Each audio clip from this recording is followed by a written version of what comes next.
Okay, we're going to attempt the modification, and thanks to Mix Toyman, Mikes, who found the modification thanks to Hare Soda on Twitter. So he learned a modification there. I learned it from here. You're learning it from this one, unless you already learned it.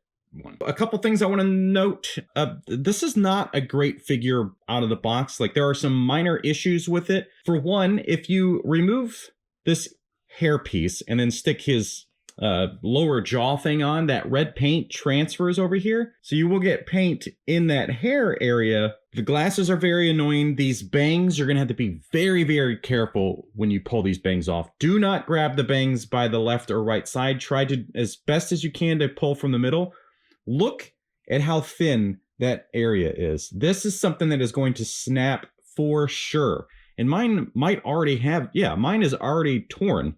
And that is with me trying to be cautious. Anyway, be very careful with the hair. Also, some of the faceplates don't fit that well. This one in particular leaves like a pretty heavy gap around the sides of the face, and I can't get rid of that. B Team made these figures clearly. To do this modification, as you can see, we're gonna need some knives. Now, there may be some other tools that you wanna use. I'm just following his directions from this video. Oh God, and we're gonna do our best. You're gonna separate him from a couple areas. You're gonna remove the lower half because we do need to modify inside of there, and then we need to remove the midsection.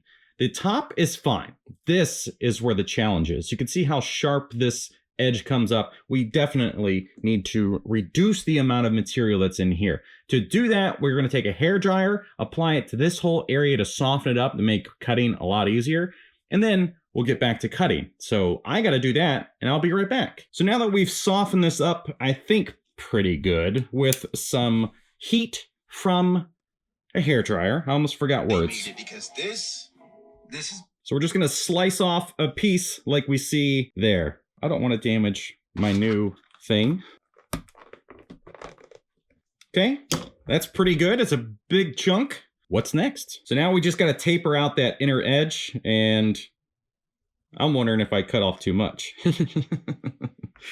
Crap. No. See, even as much as I cut off, you still can't see that, which is great. And the most important thing is making sure that the ball socket joint thing down there remains intact. So now I'm going to go a little bit more precision and start carving this out like we got a nice juicy apple. Doggy. And this is way easier using a hobby knife than I'm sure it was for him using that gigantic box cutter. And obviously, if you don't have much experience doing this kind of stuff, then ask for some help. Be very cautious when using knives. And there we go. We already have a major upgrade to that motion. So again, just be very careful how much you're cutting out.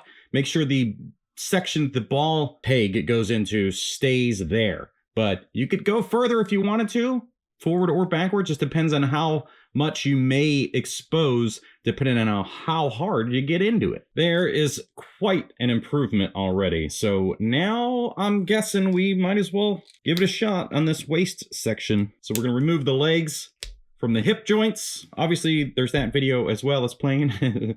We need to remove this center section, which should be pretty easy.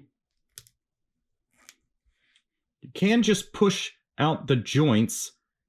Now, what he does, thanks to the other videos, basically cuts out all of this interior piece that holds this. So I don't know how much of the integrity of this lower section gets messed up by doing this, but depends on how much range you want. Life is going to be a lot easier using a hobby knife versus the box cutter, so please do not use a box cutter. But you're going to cut off this whole chunk here and then just kind of round it out through this bottom section here up to the side. And here is our first major cut.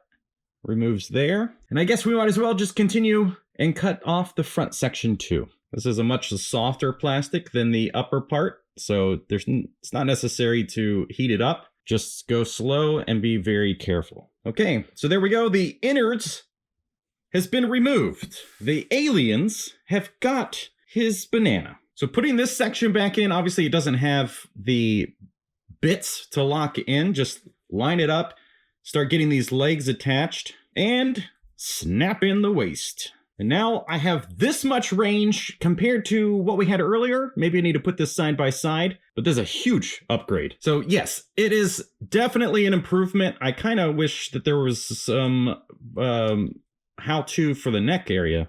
Well, there you have it, folks. Let me know down in the comments if you feel this was worth doing and if you're going to try it out. Thank you so much for watching. We'll see you next time.